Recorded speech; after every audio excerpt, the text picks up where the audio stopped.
Buenas tardes. En nombre del director del Instituto Cervantes, Luis García Montero, que hoy no ha podido acompañarnos como le hubiera gustado, y en mi calidad de secretaria general de esta institución, les doy la bienvenida. Es un placer para el Instituto Cervantes acoger este acto por el apoyo al hispanismo internacional que supone y por el reconocimiento de los hispanistas como actores fundamentales en la promoción de la lengua y la cultura en español en el mundo. Como decimos muchas veces, los hispanistas son nuestros embajadores y, además, la aproximación que hacen a nuestra cultura desde la suya propia realmente es absolutamente enriquecedora. El Instituto Cervantes, que está presente en 92 ciudades de 47 países, cuenta con una unidad especializada que mantiene el portal del hispanismo y donde vamos actualizando la información de estos estudios y también de las personas que dedican su actividad profesional al hispanismo. Organizamos tribunas, foros de encuentro de reputados hispanistas internacionales donde se da a conocer la historia, la trayectoria, las especificidades de los estudios hispánicos en diferentes países y zonas geográficas. Realmente encuentros interesantísimos. Y precisamente nuestro invitado de hoy, Aldo Rufinato, participó en la Tribuna del Hispanismo Italiano, celebrada en abril del año 2018, me lo acaba de recordar. Así que doy la bienvenida a todos ustedes y de forma especial al profesor Aldo Rufinato, al profesor Carlos Alvar, autor del prólogo del libro, al director de la colección Cervantes, en la que se integra el título que se presenta hoy, José Manuel Lucía Mejías, y al editor Basilio Rodríguez Cañada, presidente de la SIAL Pigmalión, que publica el libro. Es nuestro deseo que se sientan todos ustedes como en su casa. Muchísimas gracias.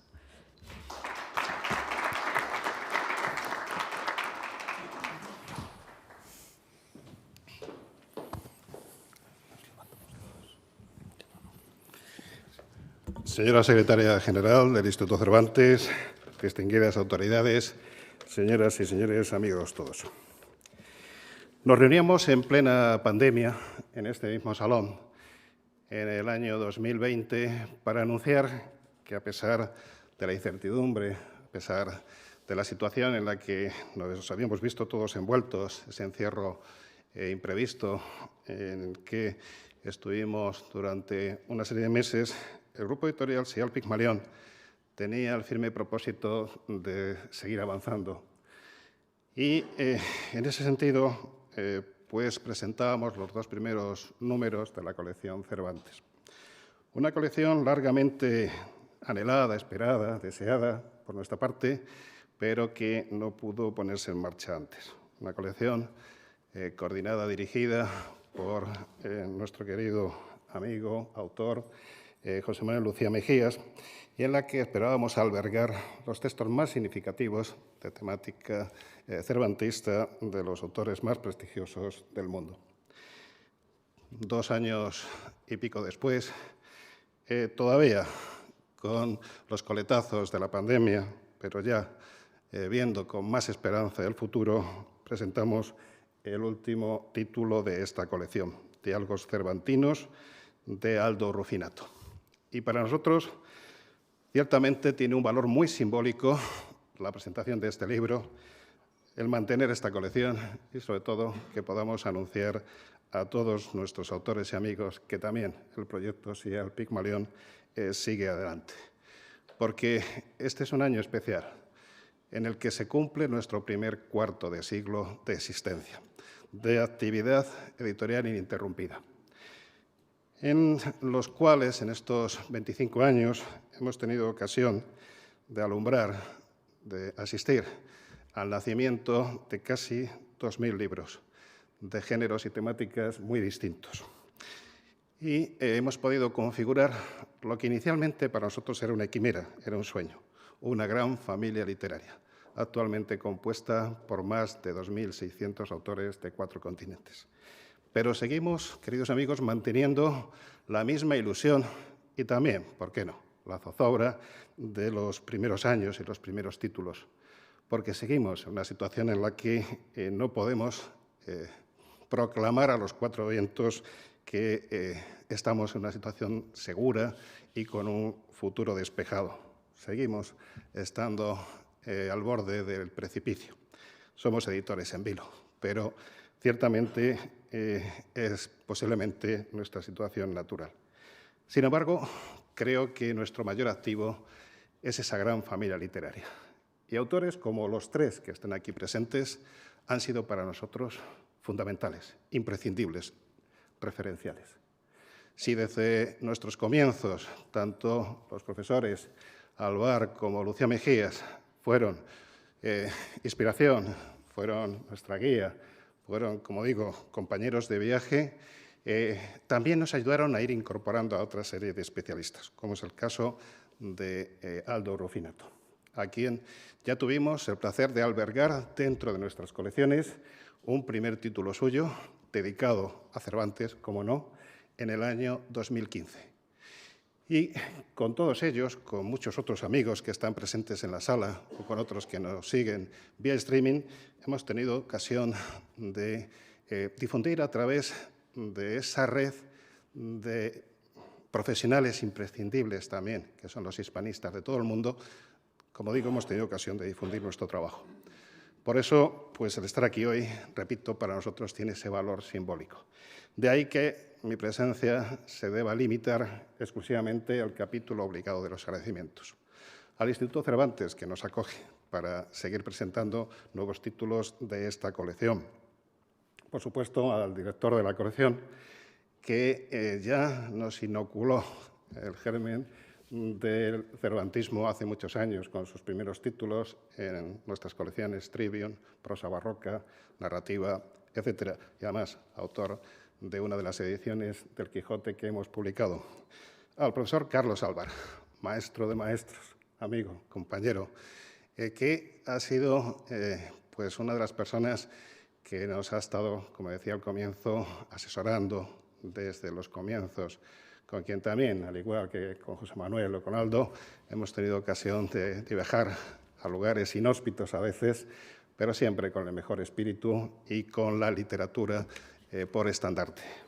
Y, por supuesto, al protagonista de hoy, a Aldo Rufinato y su esposa, Gabriela, con quien hemos estado en los ambientes más tórridos y también en los lugares más insospechados, pero siempre, repito, con esa sensación de hermandad, de solidaridad, de trabajo compartido. Y ustedes representan el colectivo que nos ha mantenido durante estos 25 años. Representan el único colectivo imprescindible en la cadena o en el mundo del libro. Podrá haber autores, podrá haber editores, pero sin lectores el trabajo de todos nosotros carecería de sentido. Por eso les agradezco la fidelidad que nos han prestado durante este primer cuarto de siglo. Fidelidad en cuanto al apoyo constante, en cuanto también, ¿por qué no?, al asesoramiento y la crítica. La crítica es muy necesaria y nosotros siempre hemos recibido esa crítica de manera positiva y constructiva. Estamos firmemente convencidos de que esta era nuestra vocación, que ha costado desarrollarla, pero que con ese activo al que me refería anteriormente y sobre todo con esa ilusión renovada, estoy convencido que llegaremos a lugares y alcanzaremos objetivos que todavía desconocemos, pero será, en todo caso, un viaje grato y un viaje compartido con todos ellos y con todos ustedes. Muchas gracias.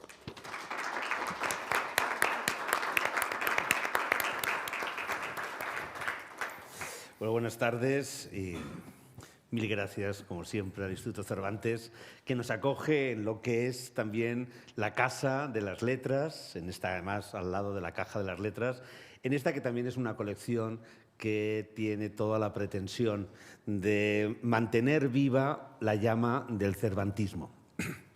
Una colección que, como bien decía Basilio, fue fraguándose lentamente con una idea de dar a conocer textos a veces poco accesibles a un lector interesado en el tema, pero también potenciar la creación de nuevas investigaciones o por lo menos plantear el camino para que esas investigaciones pudieran llegar a ese público. El camino no ha sido fácil, como el de tantos otros proyectos o el de tantas otras vivencias que hemos tenido que soportar en los últimos años, porque como muy bien recordaba Basilio, los 2 primeros números los presentamos a finales de febrero del año 2020. O sea, justo el momento en el que ya, a partir de ese momento, empezó un paréntesis que nos ha permitido continuar, pero también con dificultades.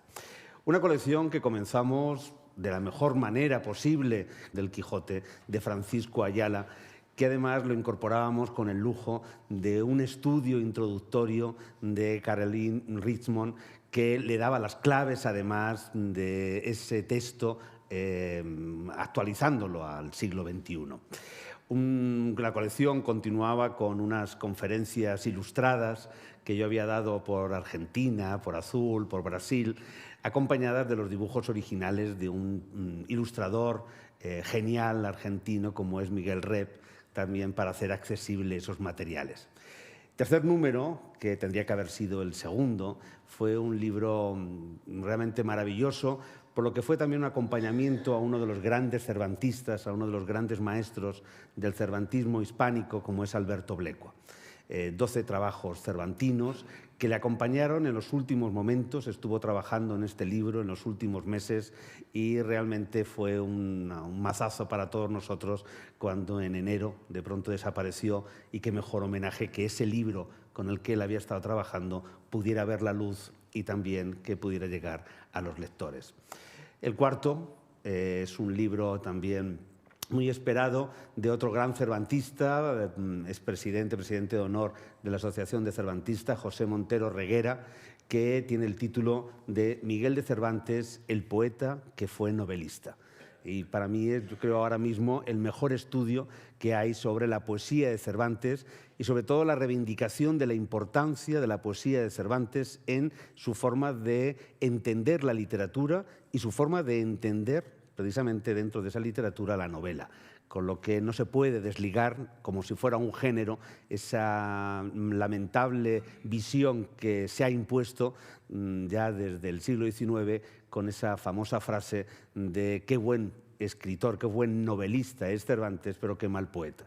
Bueno, realmente el escritor es un conjunto y de pronto ese también genial escritor Cervantes aparece en muchas genialidades en su poesía.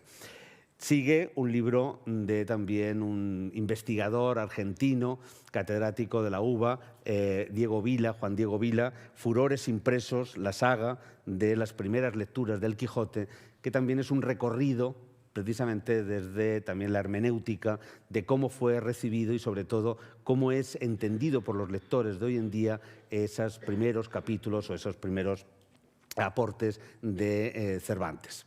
Y terminamos este año con nuestros diálogos cervantinos, precisamente el libro de Aldo Rufinato, del que ahora no voy a hablar porque precisamente va a ser el protagonista. Sí que les anuncio los libros con los que estamos trabajando en el año 2023, con esta idea también de 2 volúmenes, nos limitamos a tener 2 volúmenes al año, que tiene también, digamos, editorialmente una limitación de espacio, pero también queremos cuidar muchísimo no solamente el contenido, sino la elección de los mismos, ¿no? Bueno, el primer volumen de este año, del 23, va a ser un libro de Caterina Ruta, también otra de las grandes hispanistas italianas, que tiene como título Una mirada transversal sobre la obra de Cervantes, en donde recupera sobre todo una mirada de cómo ha sido visto, leído e interpretado el Quijote, en parte en Italia, pero también en otros lugares del mundo, a partir de la música. Como en un momento dado, en esa lectura musical también hay una interpretación y también una forma de leer y de llegar a entender y conocer a Cervantes. Y luego el último que publicaremos será de un profesor de Estados Unidos, Rogelio Miñaña, que es Don Quijote en vivo. Living Don Quijote, que entra dentro de un tema que a mí me es especialmente grato, como es el cervantismo social. De pronto analizar, y analiza en este libro, que aparece publicado primero en Estados Unidos en inglés y ahora va a ser traducido al español por primera vez, todos los movimientos, sobre todo en Brasil, de ayuda a los más marginados a partir de la obra o la figura de Cervantes. Como en un momento hay toda una serie de proyectos que se hacen en las favelas o que se hacen en espacios, sobre todo en Brasil, pero también en Estados Unidos, que a partir de la literatura permiten en un momento dado llegar a mejorar la sociedad, que en el fondo también es uno de nuestros grandes aportes dentro del humanismo. Pero bueno, hoy estamos para nuestro gran libro, este Diálogos Cervantinos de Aldo Rufinato, que es un libro en el que vamos a hablar y que van a poder disfrutarlo, y además de la palabra de Aldo y de la palabra de Carlos. Pero sobre todo es un libro que yo tenía especial interés en publicar, porque es un libro que, como tiene el subtítulo Desde la intertextualidad, lo que hace Aldo, ya en una línea de trabajo de hace muchos años, es trabajar sobre ese Cervantes dentro de la literatura de su tiempo y dentro de su propia literatura. Y me interesaba especialmente, sobre todo por rescatar ese cervantismo científico que lamentablemente tenemos que seguir luchando después de tantísimo tiempo. En 1905, cuando se empezaban las celebraciones, a pensar las celebraciones, bueno, en 1904, las celebraciones del centenario del Quijote, doña Emilia Pardo Bazán, en un momento dado, en una de sus crónicas, pone el grito en el cielo y dice: déjense de hablar de Cervantes los que solamente lo leen, lo disfrutan, pero no lo conocen. Dejen hablar a los científicos, dejen hablar a los que estudian, dejen hablar precisamente a aquellos que nos pueden ofrecer respuestas. Y ese es el gran problema que en un momento dado nos hemos encontrado y nos seguimos encontrando en el cervantismo, en el que en un momento dado la pasión por la obra de Cervantes le lleva a muchas personas a creerse que por saberse de memoria el Quijote, y hay personas que vienen con ese, digamos, currículum, o sea, yo me aprendo de memoria y sé repetir de memoria el Quijote, automáticamente se cree que conoce las claves fundamentales para entender esa grandísima obra, pero también la capacidad de originalidad o de insertarse dentro de una tradición de su autor, que lógicamente Cervantes no es solamente un genio que sorprende 400 años después, que lo es, sino también es ese escritor que vive en su época, para su público, y precisamente nos da las claves para poder entender qué es lo que ofrece y, sobre todo, cómo se ha podido crear eso que hemos llamado la novela moderna.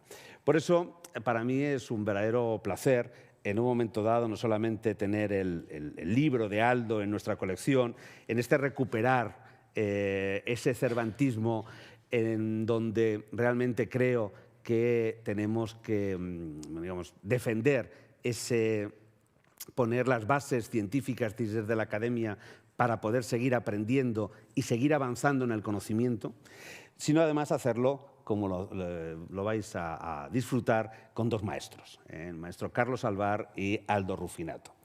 Dos maestros del cervantismo, dos personas, dos investigadores, dos científicos que han trabajado buena parte de su quehacer en la obra de Cervantes, pero que no proceden o que no viven en la obra de Cervantes, porque ese también era uno de los grandes problemas que teníamos en el cervantismo del XIX, que parece que Cervantes era una isla, que solamente con leer a Cervantes uno podía entender a Cervantes. Y precisamente a Cervantes hay que situarlo en su tradición medieval, en su tradición de los siglos de oro, en sus lecturas y precisamente en esas lecturas que también tenían sus lectores.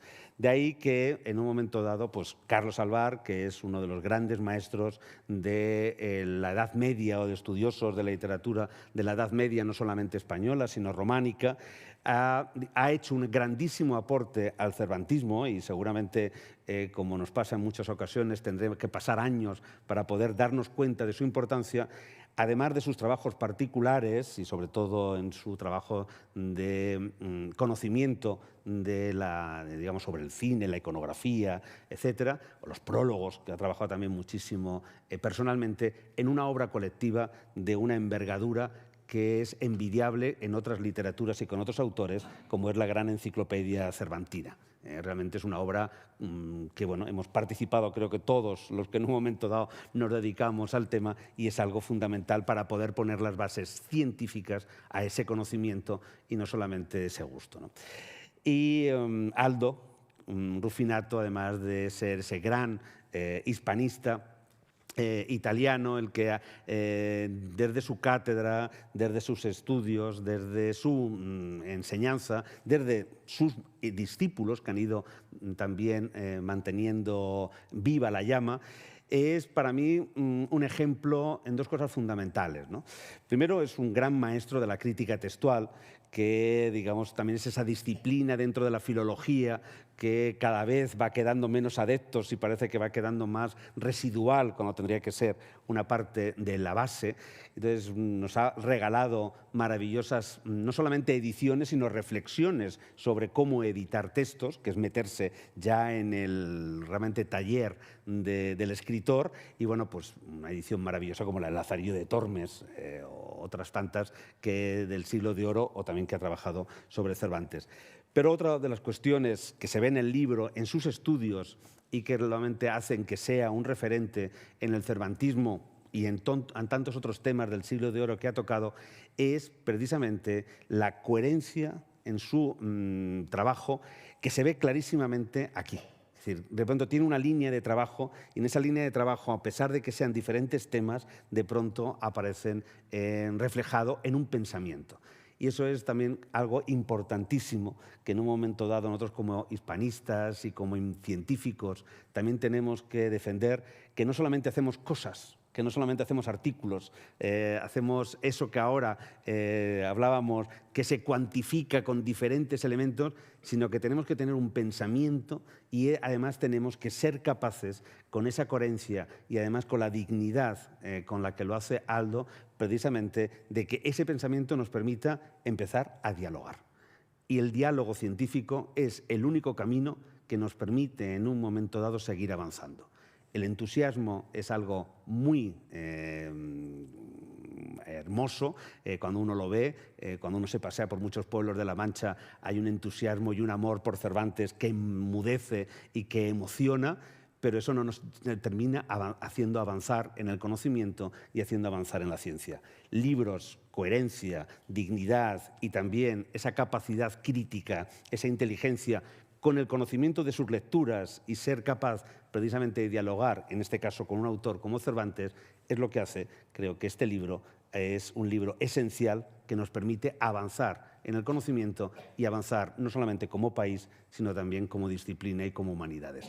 Así que un verdadero placer estar, un verdadero placer haber podido darle lugar y espacio dentro de la colección Cervantes, un verdadero placer compartirlo con todos vosotros y sobre todo yo ya me callo y unas verdaderas ganas de escuchar a Carlos y empezar a disfrutar precisamente ya, ahora sí, del contenido de estos diálogos cervantinos.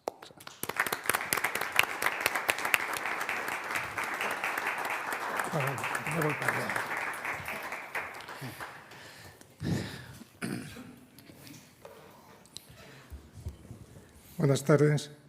Permítanme que empiece, bueno, primero de pie, me vengo aquí para que se me vea, y después empiece haciendo una pequeña reflexión personal. Yo venía aquí con cierta aprensión, siempre uno que tiene que hablar pues está un poco preocupado, pero mi preocupación ha ido en aumento porque yo conocía el Instituto Cervantes desde antes que naciera el Instituto Cervantes.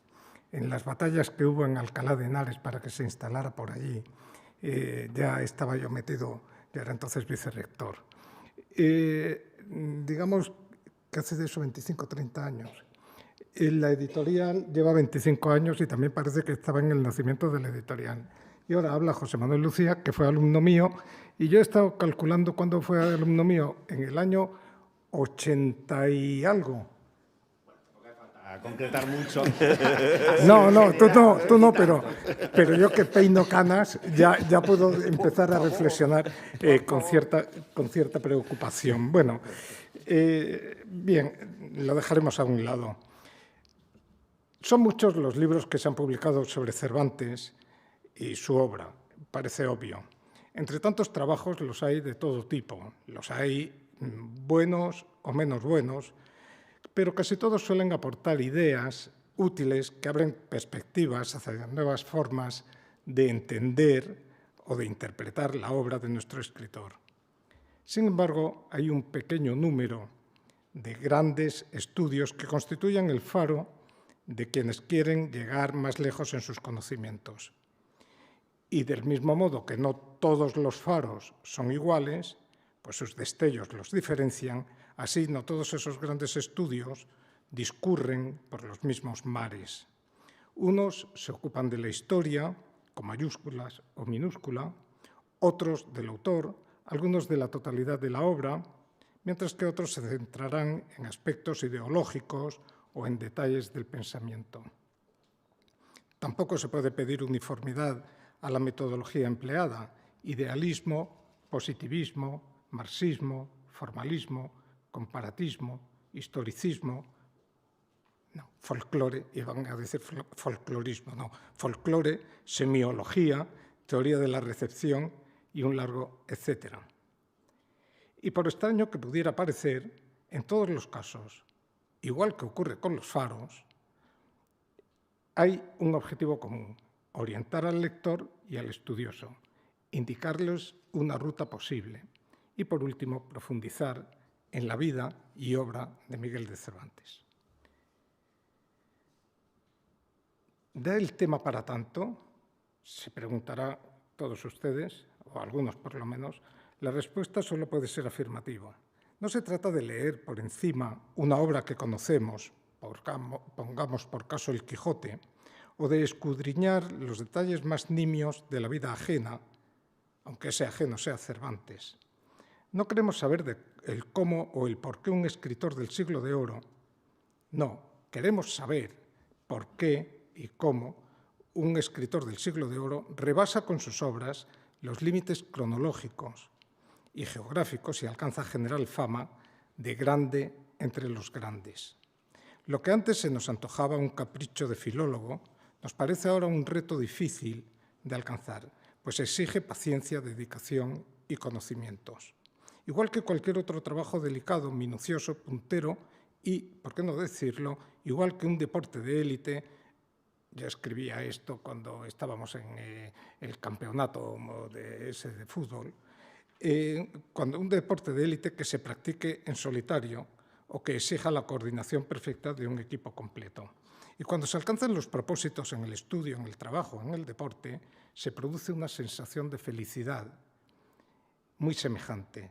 Los triunfos exigen muchos sacrificios, pero unas pocas hormonas, y en especial las endorfinas, están para ayudarnos. Entre los libros llamados a convertirse en faros para ulteriores generaciones, se encuentra el que ahora presentamos aquí, y su autor, Aldo Rufinato, ha dado sobradas muestras científicas de paciencia, dedicación y conocimientos.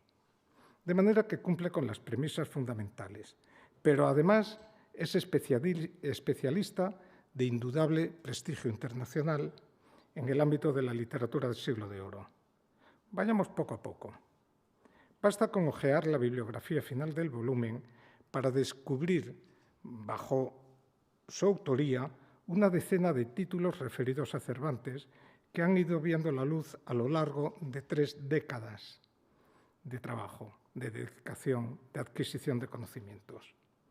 Es evidente que estamos ante una obra de madurez intelectual, en la que quedan de manifiesto las preocupaciones e intereses de muchos años de trabajo.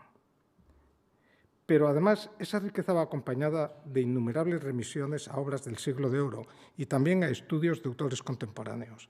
No se trata de un ensayo con cimientos apresurados que apenas resisten el primer embate del viento. Y así queda atestiguado en la larga lista de referencias que le han servido de apoyo para llevar a cabo la construcción que ahora nos ofrece. En la portada del libro hallamos un título claro y diáfano: Diálogos cervantinos. En principio podemos pensar que se trata de una reflexión o de un estudio dedicado a las conversaciones contenidas en las obras de Cervantes. Y esperamos revivir con alegría los sabrosos comentarios de Don Quijote y Sancho y de los demás personajes de la novela. O las no menos interesantes reflexiones de Persiles y Sigismunda, Periandro y Auristela y de tantos otros como se encuentran en la novela póstuma de Cervantes. Sin duda, es un tema interesante que nos remite al mundo de la pragmática lingüística o quizás de la retórica. En todo caso, resulta muy atractivo. Claro, pensarán algunos que podría tener un enfoque externo y así los diálogos no estarían contenidos en la obra de nuestro autor, sino que versarían sobre Cervantes y su obra. Ni que decir tiene que los congresos, encuentros académicos y aportaciones múltiples en revistas especializadas o en homenajes de todo tipo bien pueden formar parte de esta segunda acepción o interpretación del título, Diálogos cervantinos. Arrastrados por la ambigüedad del adjetivo y por cierto uso académico del sintagma, lo que parecía un título claro se empieza a oscurecer y el deseo de empezar con la lectura, o al menos de intentar entender más, apenas deja que nos fijemos en la aclaración casi tímida que figura entre paréntesis, sin querer molestar, desde la intertextualidad. El escueto paréntesis nos da muchas pistas y se nos revela como la clave del contenido del libro que aquí tenemos. El término intertextualidad nos remite a los estudios de Mikhail Bakhtin, 1895-75, como es bien sabido, y el mismo autor ruso reenvía la idea del dialogismo del texto. De manera que los dos componentes del título del libro que nos disponemos a leer nos sitúan en un ámbito de estudio que se ha desarrollado con gran intensidad en la segunda mitad del siglo pasado. Pero eso no quiere decir que allí acabara su recorrido, y la prueba la tenemos entre las manos. Aldo Rufinato analiza con habilidad, a lo largo de los 5 capítulos que constituyen el cuerpo de este libro, distintas manifestaciones de ese dialogismo y de esa intertextualidad, como nos señala el autor en la utilísima introducción, verdadera brújula para emprender la travesía. Así, podemos seguir el diálogo que se establece entre los Quijotes 1 y 2, entre la primera parte y la segunda parte del Quijote, ambos del mismo autor, tan importante que no se entendería gran parte de lo que ocurre en el texto de 1615 si no existiera el de 1605. Una segunda modalidad nos lleva a la novela de Ruperto y Croriano, intercalada en los trabajos de Persiles y Sigismunda, y que a través de la relación dialógica con obras de otros autores permite descubrir el pensamiento de Cervantes a través de alguno de los personajes, su alter ego, auctor in fábula, gracias a las diferencias de tratamiento de los temas que aparecen en otros textos. La existencia de materiales conocidos por el público y, por tanto, interpretables por el mismo, lector in fábula, no es el autor in fábula, sino el lector in fábula, establece un tercer tipo de diálogo. Así ocurre con los refranes o fragmentos de romances. Cuando hay un modelo bien definido y seguido por el autor de forma continua a lo largo de toda su vida, tendríamos otro tipo de diálogo, como ocurre con Ariosto y Cervantes. Cervantes utiliza el Orlando Furioso prácticamente en todas sus obras, desde la Galatea hasta el Persiles, y de ahí la idea de circularidad que expresa el epígrafe del capítulo 4. Por último, hay textos homogéneos que dialogan entre ellos con diferentes perspectivas, como resulta con el relato de Feliciana de la Voz, incluido en el Persiles. No se agotaría aquí el material, pero sí que tenemos un conjunto bien definido de textos dialogantes y modelos de intertextualidad. Abundan las ocasiones en que la lectura continua y persistente nos permite descubrir incongruencias o incoherencias de todo tipo y que solo pueden ser atribuibles al reaprovechamiento de materiales preexistentes. ¿Qué pensaríamos de las novelas intercaladas que podrían tener existencia independiente? El libro de Aldo Rufinato es muy sugestivo y, como los buenos libros, hace pensar desde el principio. El autor nos hace pasear por la obra de Cervantes, acompañándonos con una lectura agradable y mostrándonos el mecanismo de la construcción del relato, como un guía experto que nos hace ver los detalles a los que no habíamos prestado atención. Y de repente, esos detalles adquieren importancia y nos hacen comprender el conjunto. El juego no se limita a descubrir los trucos de la mesa. Cada uno de los 5 capítulos del libro se subdivide en epígrafes, he contado hasta un total de 57, cuyo enunciado enigmático se va iluminando a medida que avanza la lectura. Y al final, no sabemos si Cervantes está escribiendo oculto bajo un nuevo narrador que muy bien podría llamarse Rufinato. Estos diálogos cervantinos invitan a la reflexión, sorprenden a menudo con los hallazgos de nuevos mundos, con propuestas firmemente justificadas. Estamos leyendo un libro fuera de lo común, tanto que tiene trazas de guía para orientar a los navegantes que quieran llegar a buen puerto. Muchas gracias.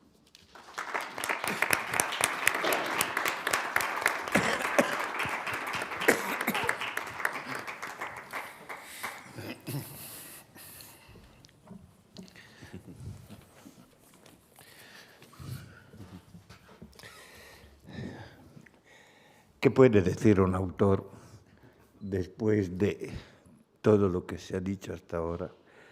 Sobre todo un autor que sabe muy bien que no merece todas las alabanzas que se han hecho para su persona y realmente un autor que se conmueve en ver que alguien ha tomado en serio el trabajo que él ha hecho durante décadas.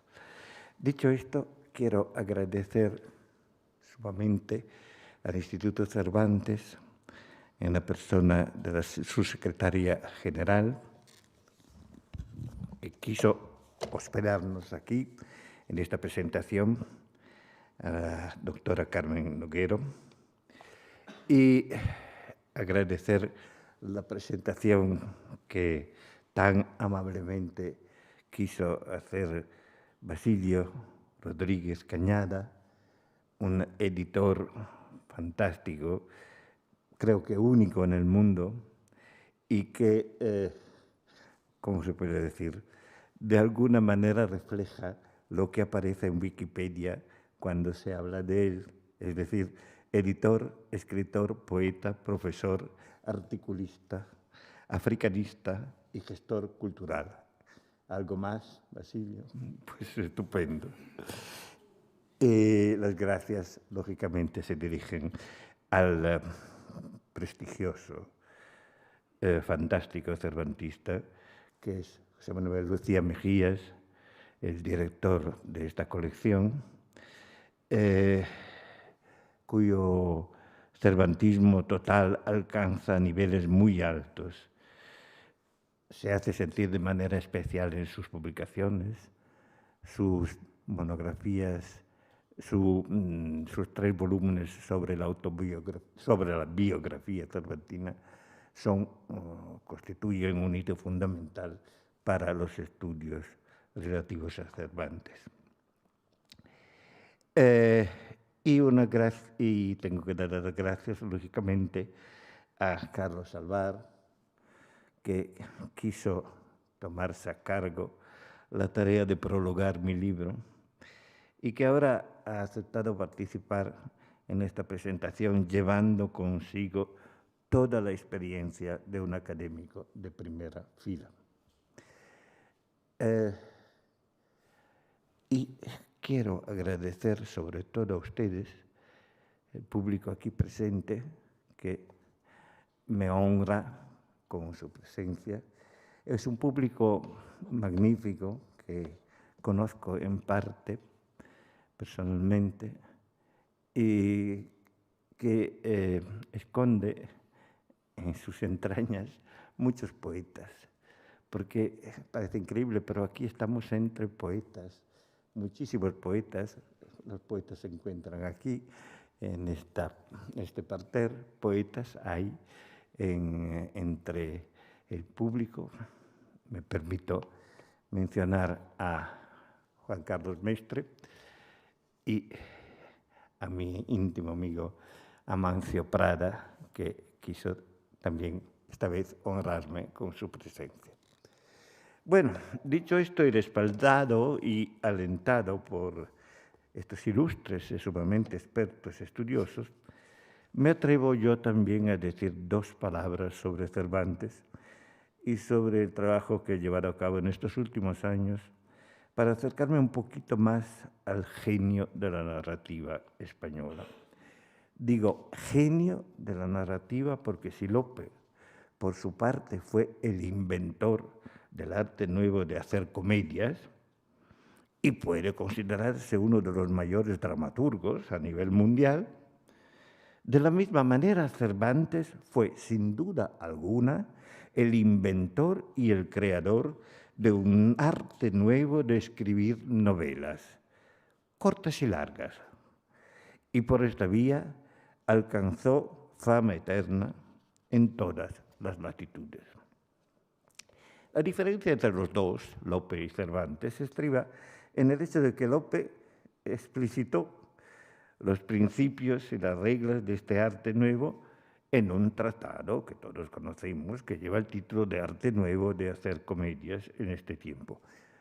Mientras que Cervantes, por su parte, no quiso escribir ningún tratado sobre su arte nuevo de hacer novelas, dejando al lector, crítico, estudioso, fruidor, lo que sea, la tarea de buscar los parámetros de este arte nuevo directamente donde, en sus textos.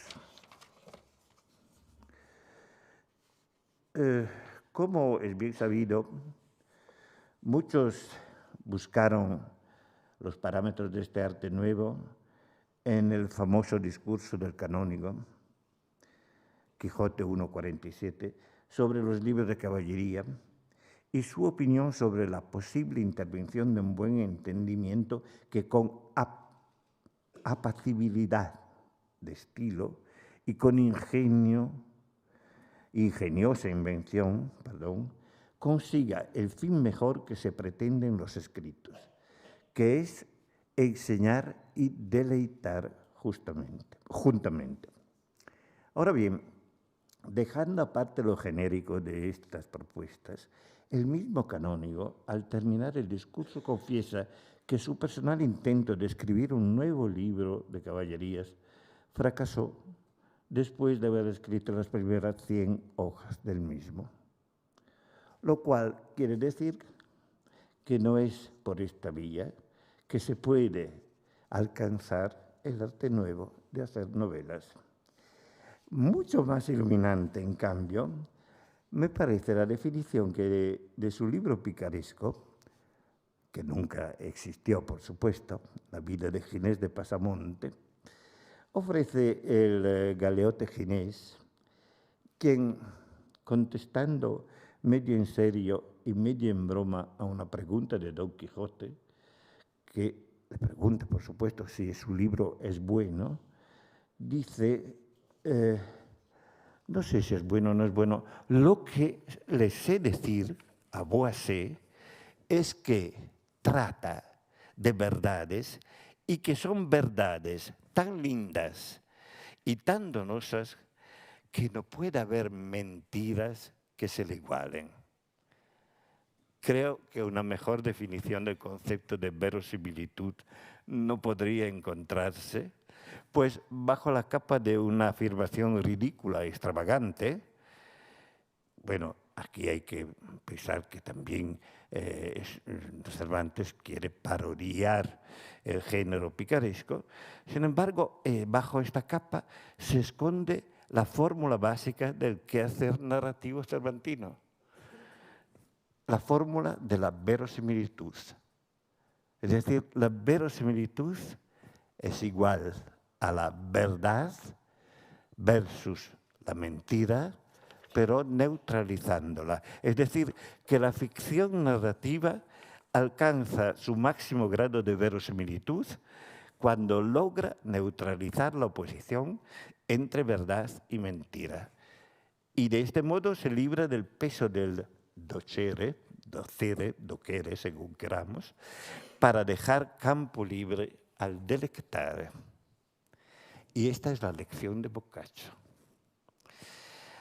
Con referencia a esta fórmula básica, mágica según yo, he decidido orientar mis nuevas investigaciones cervantinas hacia el dominio de la intertextualidad, considerando en primera instancia el diálogo que sus textos narrativos mantienen con otros textos igualmente ficcionales y que comparte con los primeros el mismo estatuto de realidad, es decir, el de la verosimilitud. En este libro, pues, tomo en consideración las relaciones dialógicas que algunos textos cervantinos mantienen con otros textos o fragmentos de texto emitidos por otros escritores o por el mismo autor en dos momentos distintos de su actividad.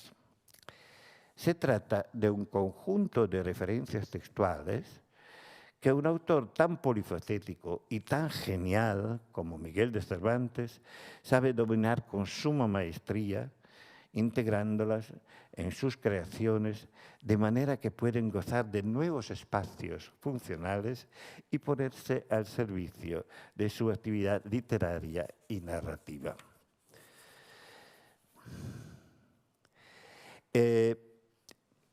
Me detendré, dado que Carlos Alvar me ha ilustrado estupendamente el contenido de este libro, me detendré simplemente en el primero y el último de sus capítulos, y en especial considerando, por lo que se refiere al primer capítulo, a las relaciones dialógicas que se establecen entre dos textos del mismo autor situados en una línea de continuación, como en el caso concreto del segundo Quijote en su relación dialógica con el primero. En este ámbito, como es notorio, se origina la conciencia metanarrativa de los protagonistas de la historia, es decir, su capacidad de darse cuenta de que pertenecen a una categoría de individuos que tuvieron una primera existencia en un anterior mundo posible, del que conservan memoria como normalmente se conserva de un pasado reciente. Son, por consiguiente, individuos pertenecientes a una dimensión que admite de manera preferencial movimientos horizontales entre mundos homogéneos. Primer Quijote, segundo Quijote. En resumidas cuentas, la configuración específica del segundo Quijote nace a partir de la autorreferencialidad, un fenómeno del que he intentado ofrecer una buena muestra en el primer capítulo de este libro, por supuesto. Les ahorraré el discurso relativo a los otros tres capítulos para detenerme un ratito todavía en el capítulo quinto, en el último capítulo del libro, que se titula Diálogo oculto. En este último capítulo, el camino de la investigación abarca las relaciones dialógicas que se establecen entre textos homogéneos situados en distintos niveles, como pueden serlo dos versiones distintas del mismo texto realizadas por el mismo autor. Me muevo aquí en el dominio de la infratextualidad, es decir, dentro de las relaciones dialógicas que un texto de llegada mantiene con otro texto de partida situado en un nivel subyacente. Ahora bien, puede ocurrir que el texto de partida haya llegado hasta nosotros. Y en este caso hablaremos de un texto de partida subyacente, patente o conservado.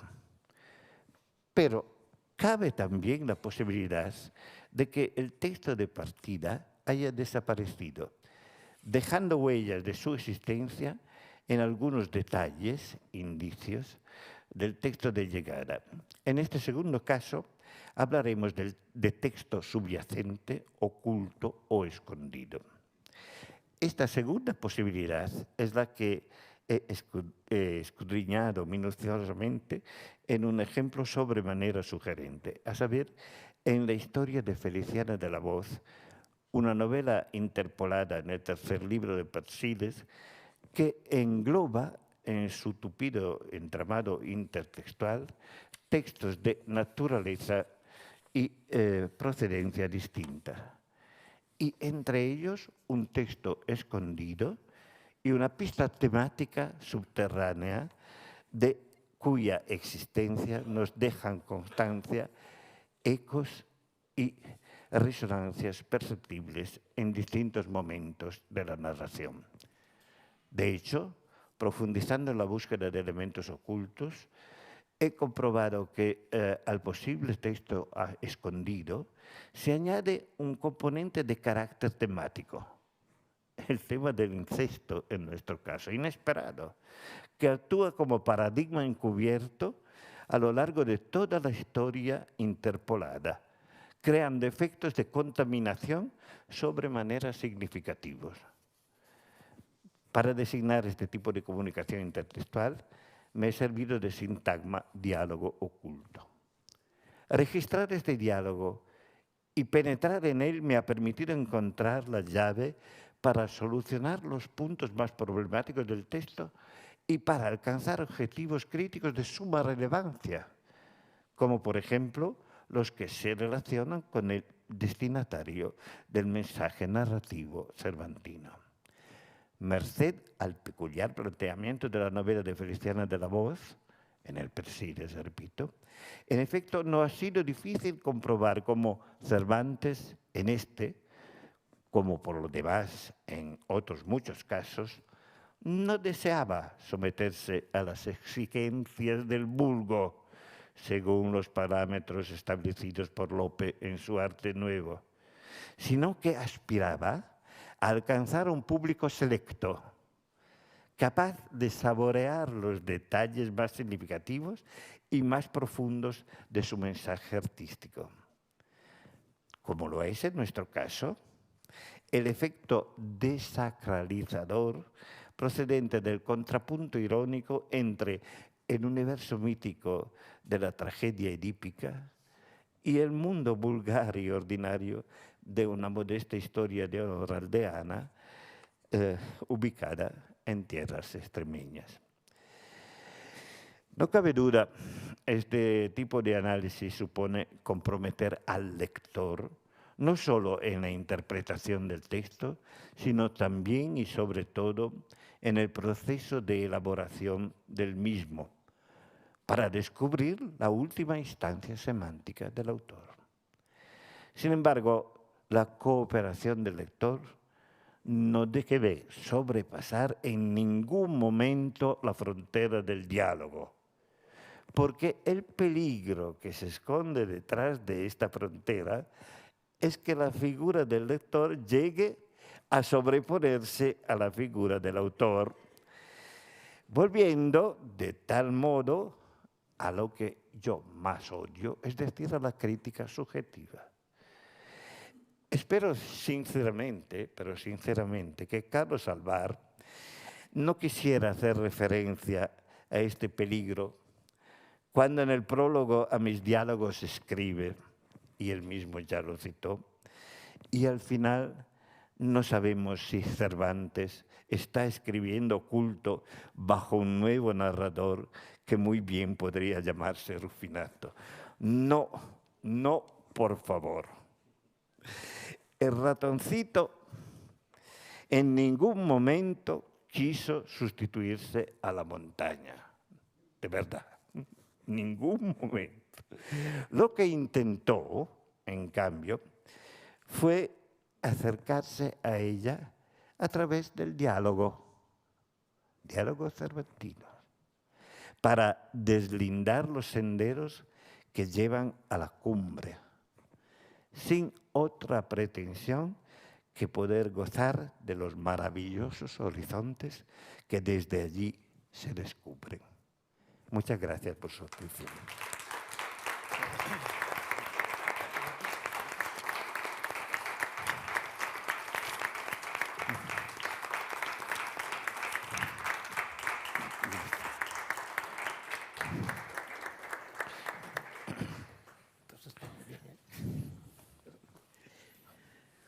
Se nos cae todo ya, con este ratoncito que viene a descubrirnos cosas, ¿no?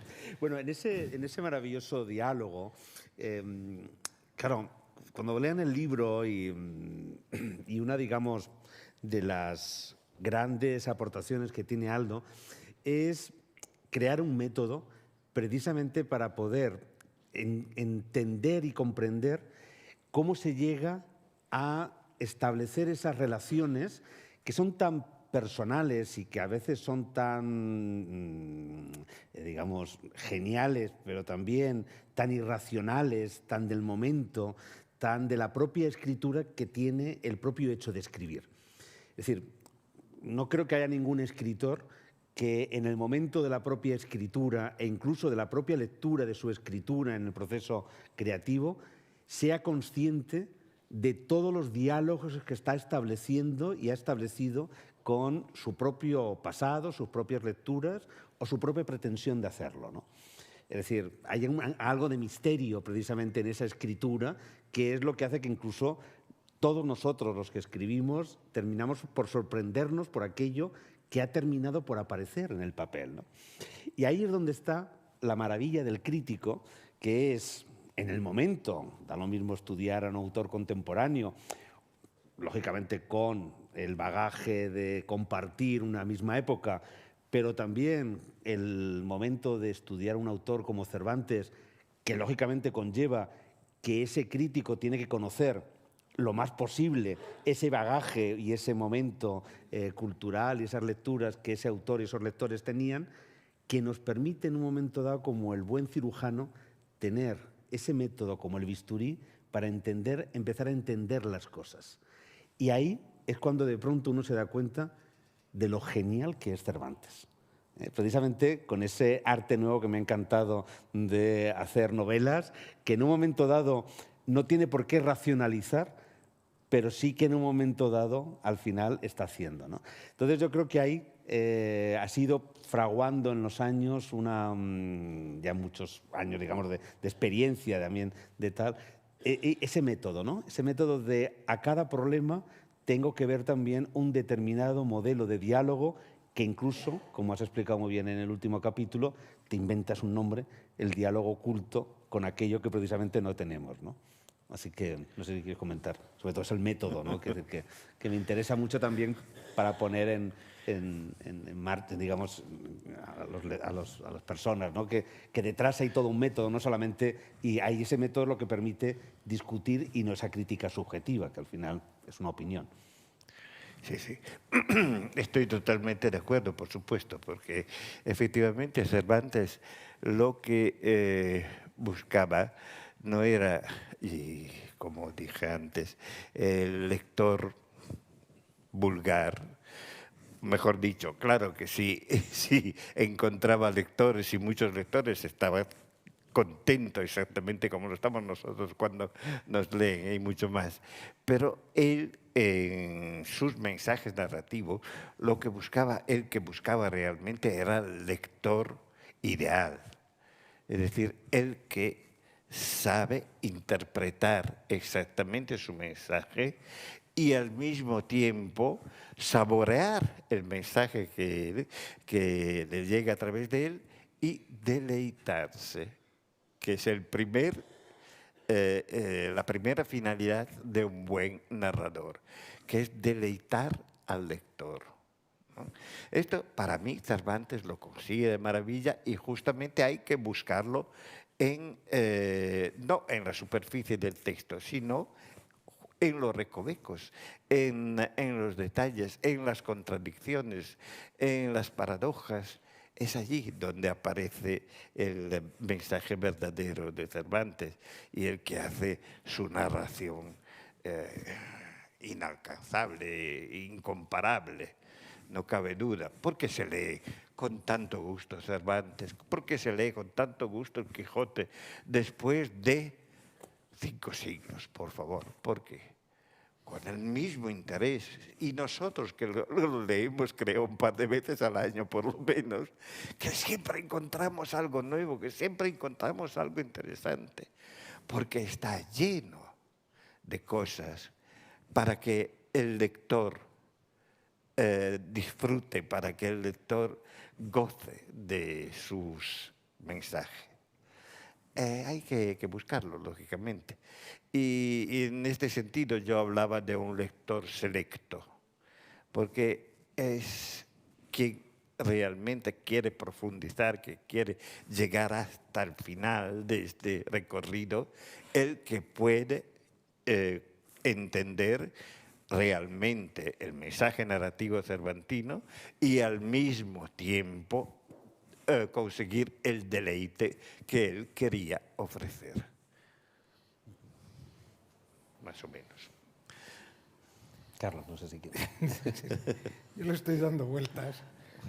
Cuando al final del prólogo hablo de esa identificación de Cervantes y Rufinato, si será Rufinato, yo sé que Aldo no me lo tiene en cuenta porque no es despectivo ni siquiera irónico, sino que es, digamos, la forma encomiástica mayor que se me ocurre para decir que ha entendido, no soy yo quien para juzgar, pero desde mi punto de vista, que es la forma mejor que he encontrado para decir ha entendido perfectamente, y estoy de acuerdo con su interpretación cervantina.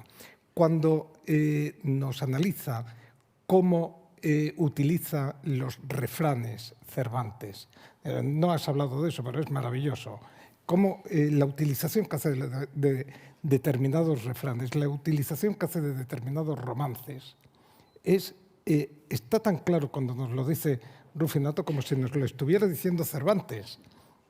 Sí, Cervantes seguramente no lo diría con tanta claridad, porque el artista no tiene por qué conocer digamos, todos los elementos del arte, sabe manejarlos, pero no tiene por qué conocer el funcionamiento, mientras que Aldo lo que hace es demostrarnos el funcionamiento del arte y además interpretar el arte. A mí me parece que en ese sentido es maravilloso y no te voy a echar flores porque ya nos conocemos de mucho tiempo, Aldo, que quedaría muy feo. Aunque aquí José Manuel también me ha hecho muchas flores que me ha avergonzado, de manera que esto va a parecer, yo qué sé, una cosa muy rara.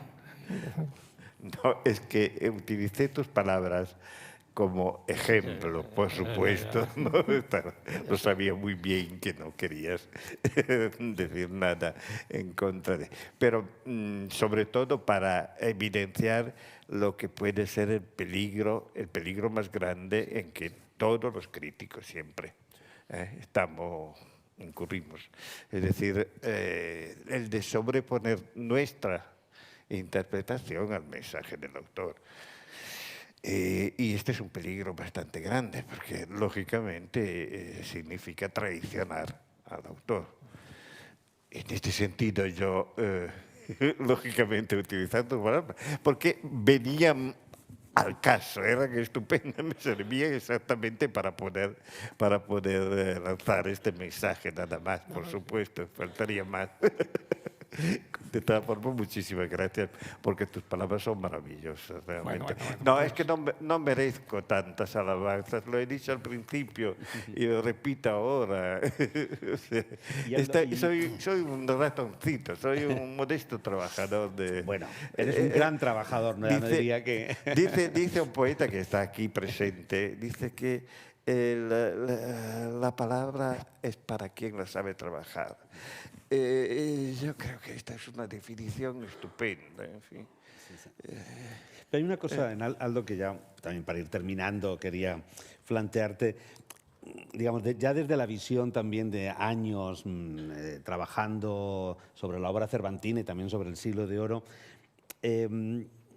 también llega un momento en el que parece que estamos condenados a repetirnos, digamos, en unas determinadas ideas que uno cree que son valiosas y al final tener, ¿no? Es decir, que yo creo que como para los jóvenes, y no tan jóvenes cervantistas, que en un momento dado seguimos intentando comprender y profundizar, digamos, tú eres un buen ejemplo de aquello que es no llegar a un espacio y quedarse en la comodidad en ese espacio que lógicamente es un espacio ganado, o sea, que lógicamente todos tus estudios desde hace tantos años sobre Cervantes ya habías llegado a una determinada, digamos, comprensión, ¿no? Bueno, llegado a ese espacio, siempre estás buscando precisamente no quedarte en él, sino entrar en otro territorio que es también de incógnita. Y me ha encantado que cuando estamos hablando de este libro ya nos estás contando cuáles son las líneas de investigación en las que todavía a partir de aquí sigues avanzando, ¿no? Entonces, también desde esa perspectiva, ¿cómo ves? O sea, un poco también, aunque sea una vista de pájaro, ¿no? Pues el cervantismo, los estudios, que también tienes un gran conocimiento, porque bueno, no lo he dicho porque no iba a glosar vuestro currículum, porque si no, para eso no tal, pero los dos, bueno, habéis sido presidentes de la Asociación Internacional de Hispanistas, es decir, que tenéis una muy buena visión de lo que es el mundo del hispanismo en todo lo que es en su globalidad, ¿no? ¿Por qué esta pregunta? Así, al final, así como para... ¿Por qué esta pregunta? Mira, para mí la verdad es que es muy difícil contestar. Prefiero decir que hay hay muy buenos cervantistas que trabajan Cervantes maravillosamente en este siglo. Aquí tenemos a José Manuel Lucía Mejías, para empezar. Aquí tenemos a Carlos Alvar, para seguir. Y otros cervantistas muy buenos, son españoles. Y también, o sea, yo no hago distinción por lo que se refiere al cervantismo de nacionalidad. Un cervantista es un cervantista, puede ser español, puede ser italiano, puede ser norteamericano, no importa, no cambia nada. Pero sí, yo creo que indudablemente en estos últimos tiempos los estudios cervantinos han progresado mucho. Y ello debido justamente a lo que decías tú antes, o sea, al deseo de descubrir algo más, al deseo de superar las fronteras, ¿no? Porque cuando llegas a un punto y te parece que has llegado a comprender exactamente, no, en este momento, a lo mejor es este momento justo para entender, para darte cuenta de que hay algo más allá. Y este algo más allá puede ser sumamente interesante. Sumamente interesante. En fin, es exactamente lo que me parece que buscan los poetas con sus poemas. Que no expresan algo, qué sé yo, sentimientos, etcétera, etcétera. Expresan, los buenos poetas, por supuesto, expresan algo que está más allá, algo que sus mismas palabras no logran conseguir. Siempre van buscando lo indecible. En este caso, pues, mutatis mutandis, lógicamente, yo creo que el intérprete debería, el crítico debería siempre buscar el más allá, con sus palabras, ver si hay algo más allá. Y la verdad es que si lo hace puede encontrar algo realmente muy interesante. Si nos molesta volver a leer el 5º capítulo de este libro, pues allí lo van a entender, porque es increíble lo que yo descubrí cuando intenté superar esta barrera. Y vi que, en fin, qué maravilla. O sea, un cuento, una novelita como la de Feliciana de la Voz en el Persiles, que quien ha leído este libro sabe muy bien que parece una tontería, pues el mensaje impresionante que lleva abajo esta novela, que no es simplemente un añadido que puso allí para rellenar, es algo que es sumamente funcional a su trabajo de narrador. Y cuando descubro que bajo esta apariencia de novela normal y corriente, una novela de honor, etc., se esconden temas o paradigmas increíbles como el incesto, el Edipo, etc. Entonces sí que te das cuenta de cómo, de por qué Cervantes escribió esto, por qué Cervantes puso esto, del intento desacralizador que tiene este texto. Por eso digo que intentar ir un poco más allá, pues siempre te permite descubrir el encanto de un autor y en especial el encanto de un narrador tan genial como lo era nuestro amigo don Miguel. Y como sigue siendo. Bueno, pues el diálogo no acaba aquí. El diálogo espera precisamente que todos ustedes puedan leerlo y sobre todo descubrir. O sea, que yo para mí ha sido un libro en donde uno a veces piensa que sabe algo y de pronto dice, no, ¿cómo es posible que esto, como muy bien decías, no he podido verlo? O cómo en un momento dado eso que era una esquina se convierte en un centro y de pronto empieza a iluminar y te lleva a replantearte otras cuestiones de otros textos, que es lo que hay, ¿no? Es un diálogo que termina y es un diálogo que, bueno, que si en un momento dado también alguien quiere ahora comenzar como público y no solamente como lector, pues sería también un placer, ¿no? No sé si Amancio... Saludar tu presencia, Aldo, aquí en Madrid, otra vez, una vez más, y saludar la edición de un nuevo libro tuyo y agradecerte que hayas propiciado este encuentro y dejarte una nota musical entonando un soneto cervantino. Sí, por favor. Sí, Así. O le falta al amor conocimiento, o le sobra crueldad, o no es mi pena, igual a la ocasión que le condena al género más duro de tormento. Pero si amor es Dios, es argumento que nada ignora y es razón muy buena que un Dios no sea cruel, pues ¿quién ordena el terrible dolor que adoro y siento? Si digo que sois vos, Fili, no acierto, que tanto mal en tanto bien no cabe, ni me viene del cielo esta ruina. Presto habré de morir, que es lo más cierto, que el mal de que la causa no se sabe, milagro es acertar la medicina. Presto habré de morir. Para ti.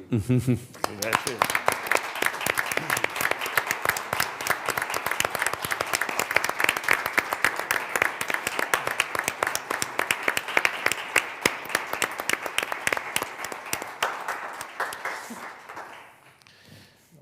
Pues qué mejor broche de oro. Mil gracias y mil gracias, Aldo, por seguir dialogando y por seguir permitiéndonos Por supuesto, hacerlo mil contigo. gracias a ustedes, realmente a todos ustedes. Gracias. Muy bien. de verdad.